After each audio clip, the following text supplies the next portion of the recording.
Hello all, this is Jaames Johnson, aka Sulfurblade, and I am here with a recap from Season 2, Episode 7 of Star Trek Discovery.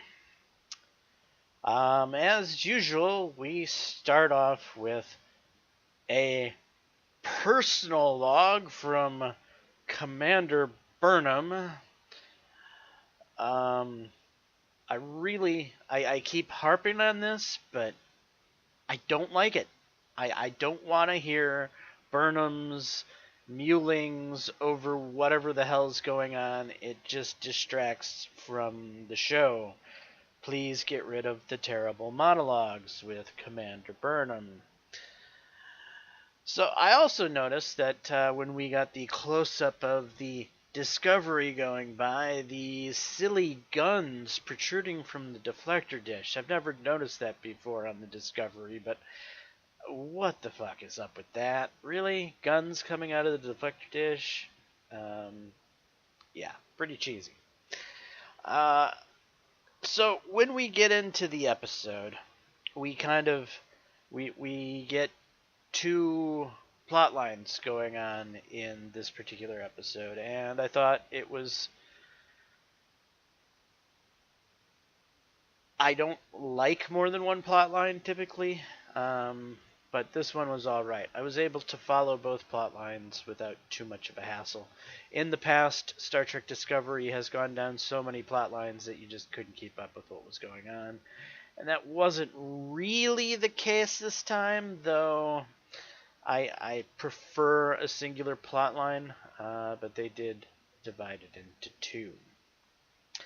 One plot line was Burnham decided that she needed to go home, and she had her bags packed and was ready to go and inform the captain of such, and at the end of the conversation, the captain, of course, made the joke of, I bet you already had your bags packed before even getting my answer on the subject, and she was like, no, I would never do that, Captain. Yeah. So, once again, humor to distract from the fact that Commander Burnham can seemingly do whatever the hell she wants, whenever the hell she wants. Because that's okay in the Star Trek universe. As we go in, we have the Discovery is researching one of the events, and well, Burnham's not there. Burnham has gone away to go find Spock. And as the Enterprise is trying to research the events, they discovered that it's time-oriented. And they have some time issues with a time rift and a time tsunami and time this and time that. All kinds of time crap. And of course, our wonderful mushroom engineer, what's his name, Stamets, he's immune to the effects of time thanks to his tardigrade DNA, and yeah, so he's able to save the show in the end because Stamets immune to time effects. Woohoo! Well, why don't they just upgrade everyone in Starfleet from now on with tardigrade DNA? It would seem to make sense because, every now and then Starfleet ships seem to run into temporal anomalies. This isn't the first time and it won't be the last time, so why not start upgrading everyone with tardigrade DNA? But I digress. During this plotline, we have a lot of interaction with Tyler. I'm sorry, but Tyler, he distracts from my enjoyment of the episode. Tyler is the walking embodiment of Season 1 and the travesty that Season 1 was, and I would be very happy if Star Trek Discovery did not have Mr. Tyler in the show at all. He does not make things more watchable. He just he distracts. He's a walking distraction. I find myself hoping he dies more than following along with the storyline. I just want to get rid of him. I want to push him out of an airlock. I want him gone. I don't want him in Star Trek Discovery, but there's nothing I can do about it, and it's very frustrating. The captain, of course, decides that he's going to be the hero, and he's going to take a shuttle to go investigate the time event, because the Discovery can't get close enough. And in Star Trek, we've always seen that, when the big ship can't do it, the shuttle always can, right? Yeah, no. It never goes good with the shuttle. And of course, things did not go with the shuttle. The captain got himself in a world of trouble, and thankfully Mr. Tyler was there with him to distract from any enjoyment I could have gotten from that plot line, but I digress. But Saru, he takes control of the bridge. And this was the best part of the episode, when Saru is taking command of the bridge staff. There was no Burnham there to get in the way. There was no Tyler to distract from the enjoyment of the scene. It was just Saru and the bridge doing Starfleet stuff the way Starfleet shit is supposed to be done. That part of the show was the best part of the show, and sadly it only was 5 to 8 minutes of it. But that was by far my favorite part of this episode, was when Saru took command and righted the ship and got the bridge staff doing their jobs and showing that he has the capacity to lead, and that everyone on the bridge has the capacity to be Starfleet officers and do their job. Sadly, we rarely see that, except for when Saru is in command. The best parts of this season have been when Saru has been in command and Burnham's been out of the picture. Strange how that is. Then we have the other storyline where we have Burnham finding Spock, and the big Spock reveal happens, which was complete and utter shit. Spock is, of course, a raving man lunatic in a cave. Yeah, it's... I don't know, as if they could have done the Spock reveal any worse than how they did it. And, of course, Mom is hiding Spock, right? Mom's able to find Spock and hide Spock when the entire Starfleet Federation, Section 31, his father, his sister, everyone with all of these resources can't find him. Mom can, and then took him home to Vulcan and hid him out in a cave in Vulcan because, Mom's evidently badass. Go mother.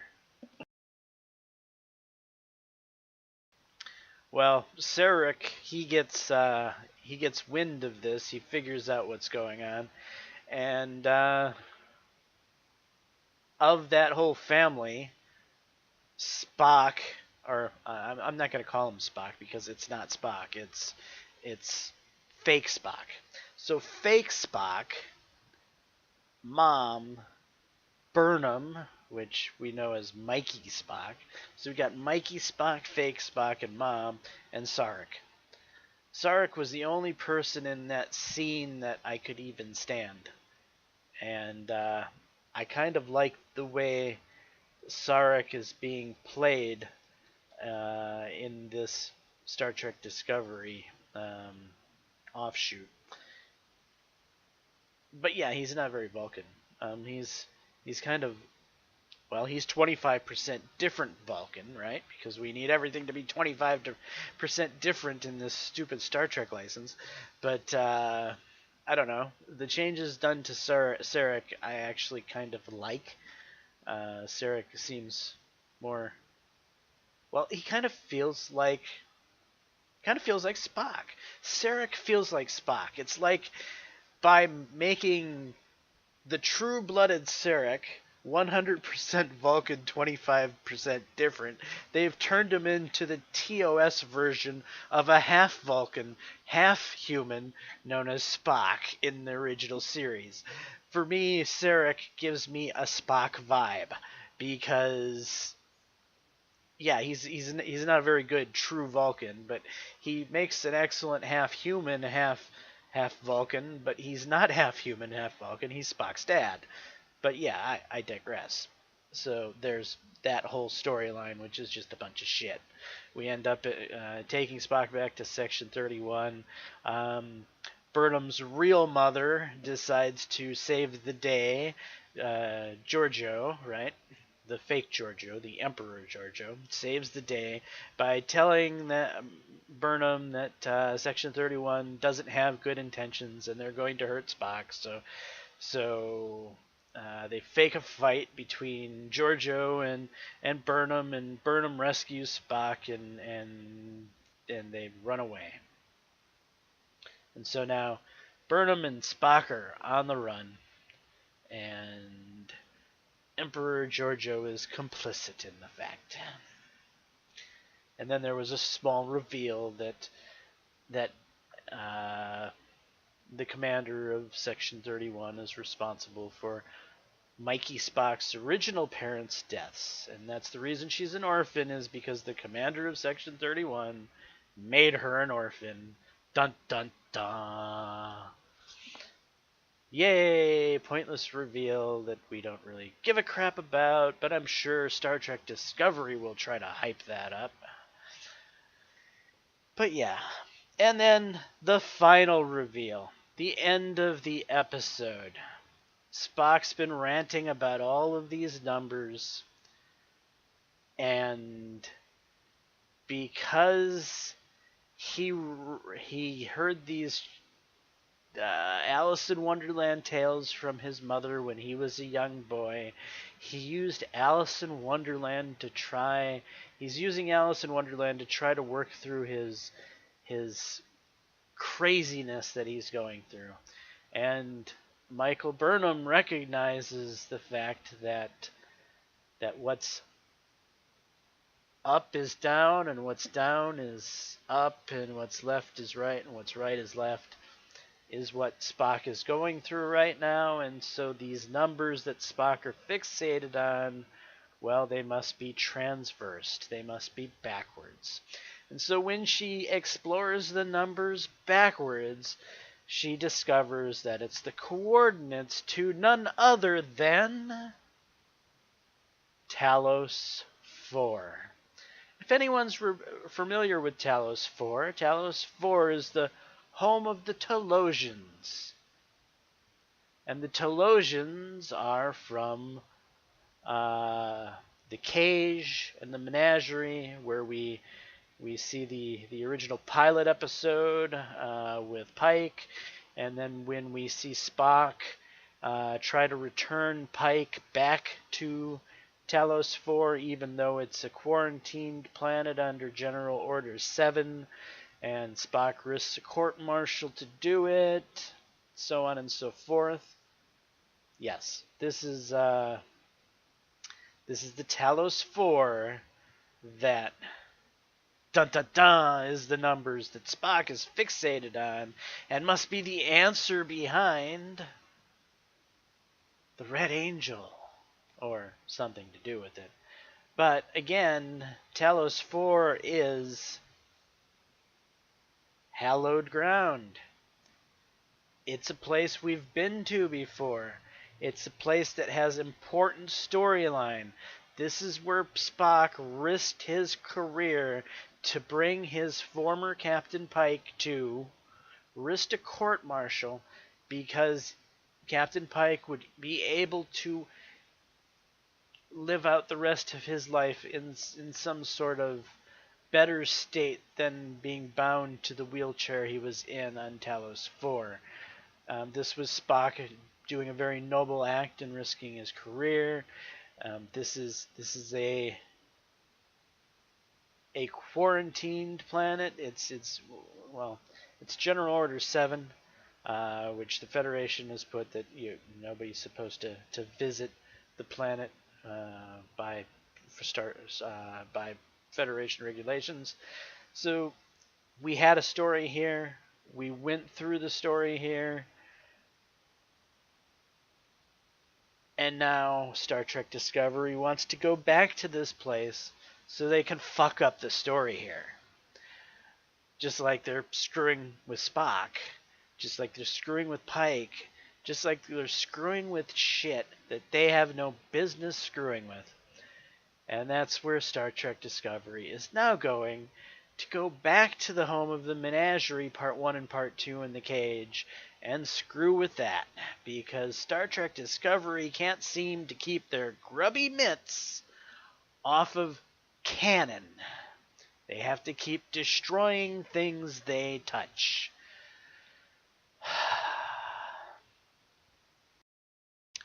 So typically, I've been rating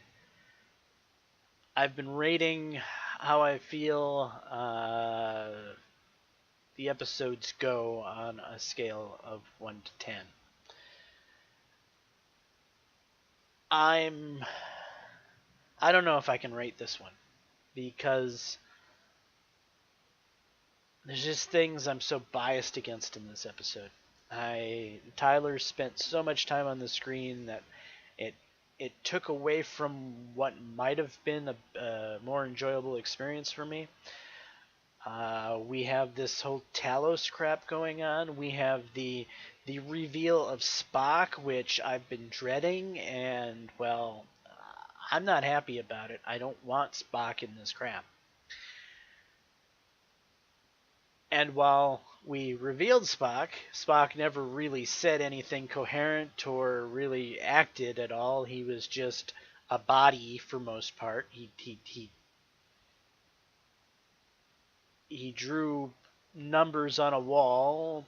He spouted some crap incoherently, and his body took up space in scenes. But as far as acting goes, he really did no acting. So they haven't exactly completely destroyed Spock yet, because Spock really didn't do anything other than the fact that they've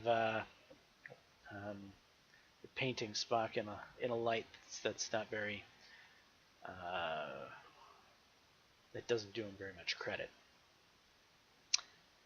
But Spock could have been non-existent. They could have not even had Spock in this episode, and it would have been pretty much the same as Spock being in the episode. So there's that. I don't like rehashing old Star Trek in Star Trek Discovery. I don't want to go to Talos 4. Really don't. This is a bad move. This is a very bad move. When they go to Talos 4, do you think the Talosians are going to look like they're supposed to with the big dome head? Do you think they're going to look like a Talosian? Probably not. Because Star Trek Discovery likes to fucking twist shit and turn it all into their own version. We won't have the necklaces. We won't have the dome head. Will they even be telepathic? Who knows? But I'm sure they're gonna find a way to ruin the Talosians and to make the planet of Talos 4 different than it was in the original series. And that's what I don't like about Star Trek Discovery. I don't want them ruining canon, and Star Trek Discovery ruins all the canon it touches. So, how can I rate this episode? I rate this episode as shit. This episode, you know what? I am gonna rate this episode. What's the worst rating I've given this year? 2.1, right? I gave 2.1 for episode 3, so this is a 1.9. I'm gonna rate this one as 1.9. No, it's not bad enough. 1.7 out of 10.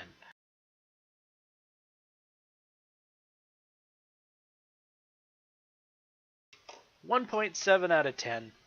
This episode was complete utter garbage. It's the worst episode of the season. Film plotline, was it the worst I don't know. It had two plots that were able to follow. The camera effects were a little better, and a little worse. There was too many lens flares. Um, I don't know. There's that part in there with Saru, that 5 to 8 minutes where Saru takes control of the bridge crew that was just so good. So I don't want to rate the entire. How about I give the 5 to 8 minutes where Saru takes control of the bridge crew as the highest rating of the season, a 6 out of 10. That short 5 minutes of this entire season has been the best Star Trek of the entire season, and I'll rate it a 6 out of 10, and the rest of the episode is a 1.7 out of 10. Yes, that's the way I'm going to do this. Star Trek Season 2, Episode 7 is a 1.7 out of 10 with the exception of the small 5 minutes where Saru takes control of the bridge crew, and I give that a 6 out of 10. The highest rating I've given anything in Star Trek of this entire season is that short 5 minutes of this episode, and the rest of this episode is utter and complete and total and contemptible and repugnant trash. Anyway, I'm James Johnson. This is my channel. I hope you appreciate my videos. If so, leave a like, subscribe, all of that jazz. And until next time, peace.